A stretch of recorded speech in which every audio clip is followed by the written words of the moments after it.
세계 최고의 제품임을 자부하던 수입 고가 브랜드 매장들이 즐비한 거리입니다. 이 욕망의 상품들을 찾던 사람들의 발길이 이제는 뚝 끊어져 버렸습니다. 명품에 걸맞는 고가를 내세우며 절대 세일을 하지 않던 업체들도 파격적인 가격 인하에서 제가격 인하까지 덤핑에 가까운 수준에 이르는 다급한 모습을 보이고 있습니다. 지난 연말부터 시작된 IMF 한파, 국가 부도 위기라는 참담한 경제 현실에 직면하면서 이 환란의 주범으로 외제 선호 풍조가 지목받게 됐습니다. 이 위기를 이겨내기 위해 외제 대신 국산을 쓰자는 인식이 확산되면서 수입품은 물론이고 비록 상표는 외제지만 국내에서 생산된 OEM 방식의 제품들도 된소리를 맡고 있습니다. 요즘 젊은 애들 여기서 한술 더 떠 영문으로 표기된 브랜드명 때문에 수입품으로 오해되어 피해를 보는 업체들도 속출하고 있습니다. 국산품 애용운동과 함께 매출이 급감한 이 의류업체는 뒤늦게 국산 브랜드임을 강조하고 나섰습니다.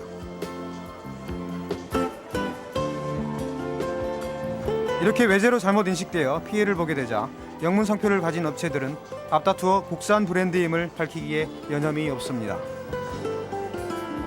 우리 기업 걸 써서 기업을 살린 다음에 IMF 시대가 좀 지나가면 그때 외국 걸 쓰면 된다고요. 외화가 들어와야 되니까 아무래도 그걸 갖다 유입하기 위해서는 외국 투자자로 하여금 그 메리트를 줘야 되지 않겠어요? 그러니까 그걸 위해서는 아마 그 같이 써야 밖에서 보기에 시장이 괜찮다 그런 게 돼야 되지 않겠어요? 국산품도 좋은 것도 많고 외제보다 뛰어난 것도 많고 품질 좋은 거 골라서 쓰면 되죠. I think it's a good idea, a good policy to buy Korean because not only it would stimulate the economy, but it also bring pride to Korean products. 수입 브랜드로 오해받으면서 매출이 격감, 결국 화의 신청에 이르는 업체까지 생겨났습니다. 지난 1981년 세계적인 상표가 되겠다는 목표하에 설립된 이 문구업체는 국산 제품에 외제 브랜드명을 붙이는 OEM 방식을 거부하고 독자적인 수출을 추진해 왔습니다. 세계 20여 개국에서 독특한 자체 캐릭터로 호평받던 이 문구업체가 IMF 위기 속에서 난데없이 수입 브랜드로 오인돼 버린 것입니다. 수출을 지향하다 보니까 저희가 제품에 들어가는 인쇄물에 영어가 좀 많이 들어가거든요. 그래서 일부 지역에서 학생들 사이에서 모닝글로리는 외국 상표고 로열티를 해외로 지불하는 그런 회사다. 사지 말자라는 식의 불매운동을 해서 실제로 판매가 절정기가 돼야 될 12월 그때 한 20%에서 30% 정도 매출 감소를 겪었고 그게 기업이 어려운 사태로 가는데 좀 요인이 되어 왔습니다. 이 문구업체는 난관을 수습하기 위해 뒤늦게 순수 국산 브랜드임을 호소하고 나섰지만 지난날의 영광을 되찾기는 크게 역부족인 안타까운 현실을 맞고 있습니다.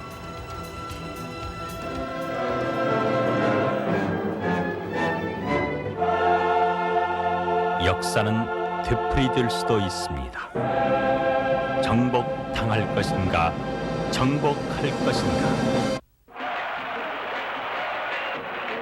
한편 외제품 배격 운동에 힘입어 큰 폭의 성장세를 보이는 스포츠 용품 업체가 있습니다. 지난 94년 우루과이 라운드 타결에 따른 시장 개방을 겨냥해 이 업체는 애국심 광고를 시작했고 결국 이 시리즈 광고는 최근의 시류와 딱 맞아떨어져 큰 효자 노릇을 하고 있습니다.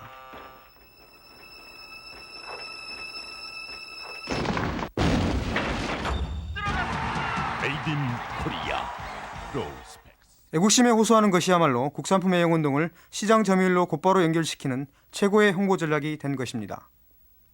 이와 같은 작업은 저희가 브랜드 탄생부터 계속 해왔었고 94년 이래로 특히 그런 부분을 많이 강조했었습니다. 그 배경은 그때 저희가 이제 94년에 정치대 광고를 했던 배경 자체가 우리나라 소득에 비해서 과소비가 이루어지고 있다. 이러한 형태로 가면은 조만간 어려움이 닥칠 거라는 걸 예견했기 때문에 그런 것을 사업하는 입장을 떠나서 우리 국민들을 계도해야 되겠다는 뜻에서 그 광고를 지속적으로 했었습니다. 지속적인 성장세를 보여온 이 스포츠 용품 업체는 IMF 한파가 몰고 온 전체적인 불황 속에서도 최근 큰 호황을 맞고 있습니다. 불과 얼마 전까지만 해도 수입 상표를 선호하던 수많은 사람들이 국산 브랜드로 발길을 옮기고 있기 때문입니다. 또 원화 가치가 떨어지면서 가격 경쟁이 한결 유리해진 국산 브랜드가 외국인들 눈엔 더욱 매력적으로 다가서고 있기 때문입니다. 그러나 업체 관계자는 이 호황의 원인이 단순히 애국심에 호소한 광고 때문만은 아니라고 주장합니다. 제가 최근 마지막 광고가 애국심만으로 얻은 1등이 아니라는 말씀을 드렸습니다만 그 부분은 저희 제품이 애국심에 호소해 1등이 된 것이 아니고 가격 경쟁이 뛰어나다든지 오랜 생산 경험을 통해서 품질이 뛰어나기 때문에 그러한 자리를 차지하도록 지금 자부하고 있습니다.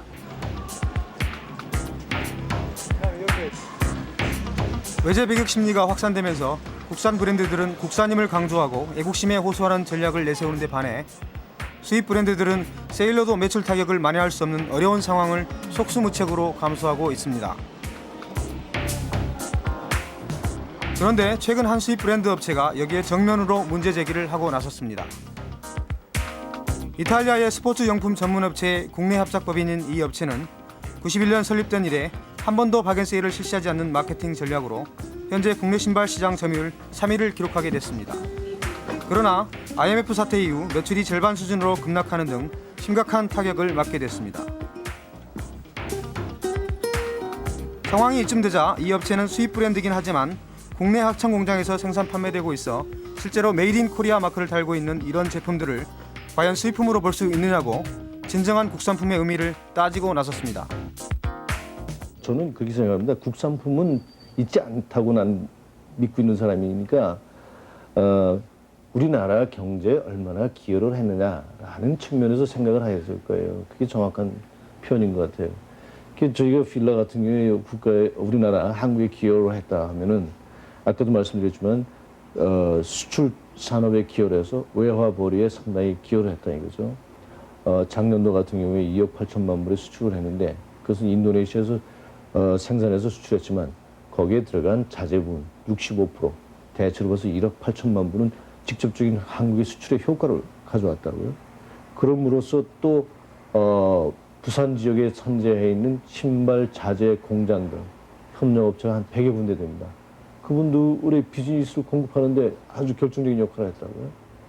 그럼 협력업체 100여 군데에 비즈니스를 공급했다는 얘기는 무슨 얘기냐면 거기에 고용 창출이 됐다는 얘기로 또 맞는다고요.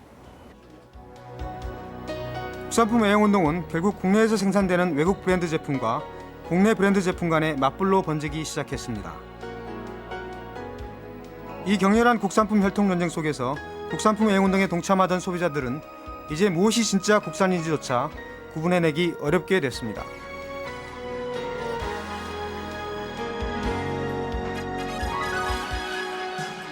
그래서 우리나라 소비자들은 외국 브랜드냐 또는 국산 브랜드냐에 따라가서 외제품이냐 국산품이냐 구분하는 경향이 있습니다. 근데 현실적으로 볼 때는 그것이 정확한 판단 방법이라고 말씀드릴 수가 없고요. 어떤 제품을 만드는데 그 부가가치를 얼마나 발생시키느냐 또는 그 제품을 만드는데 중요한 공정이 어디서 일어나느냐를 가지고 판단을 해야 된다 이겁니다. 따라서 외국 브랜드 제품이라도 국내에서 우리나라 노동을 많이 사용하거나 또는 중요한 공정을 우리나라에서 발생시켰을 경우에는 국산품으로 인정하는 것이 정상적이고, 최근에 실시된 한 설문조사 결과 수입된 국산 브랜드를 국산으로 본다는 응답이 77%, 국내에서 생산되는 외국 브랜드를 국산으로 본다는 응답은 46.4%에 그쳤습니다. 수출은 지향하면서도 다른 나라의 물건은 절대로 사지 말아야 한다는 식의 논리. 우리의 이러한 모습을 지금 외국 투자가들은 근심 어린 시선으로 지켜보고 있습니다.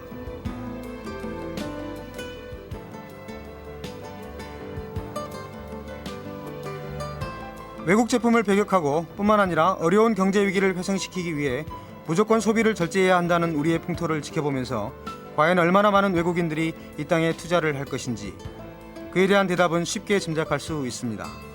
이른바 글로벌 경제시대, 잘못된 소비운동이 자칫하면 더욱 큰 위험을 불러올 수 있다는 지적의 소리도 있습니다.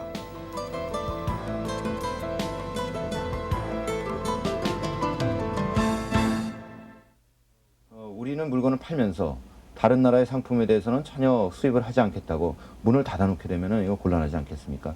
결국은 이 세계 시장에서 우리가 공정한 플레이를 하기 위해서는 결국 남의 물건도 적절하게 사주고 또한 우리 물건을 더 좋게 만들어서 해외 시장에다 내다 팔아야 되겠습니다. 이런 측면에서 우리가 외국의 시각에서 볼 때 너무 닫혀있는 시장이다. 이런 인상을 주는 것은 우리 수출에도 상당한 그 지장을 준다고 볼 수 있겠습니다. 진정한 경쟁을 하려면 애국심 논쟁에서 벗어나야 한다고 주장하는 업체도 있습니다. 뛰어난 품질로 세계 골프채 시장에 돌풍을 일으키던 이 업체는 97년 국내 시장에 첫 선을 보이면서 파격적인 가격 경쟁으로 외국 유명 브랜드의 가격을 절반 이상이나 떨어뜨리기도 했습니다.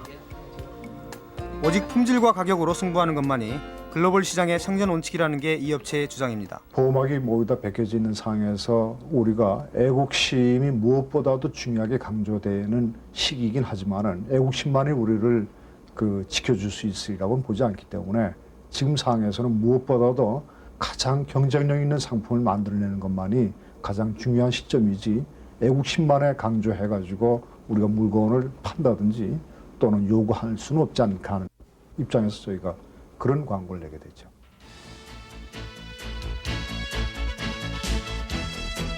과거에는 우리나라 제품만을 사용하는 것이 경제를 살리고 나아가 나라를 살릴 수 있었던 때가 있었습니다. 그러나 이제 한국 경제와 세계 경제를 따로 떼어놓고 생각할 수 없게 되었습니다. 진정한 국산품이 어떤 것인조차 구분하기 모호한 이러한 상황 속에서 국산품 제일주의만이 능사는 아닐 것입니다. IMF 시대 어려운 경제 환경 속에서 어떠한 것이 진정한 합리적 소비인지 다시 한번 곰곰이 생각해봐야 할 것입니다.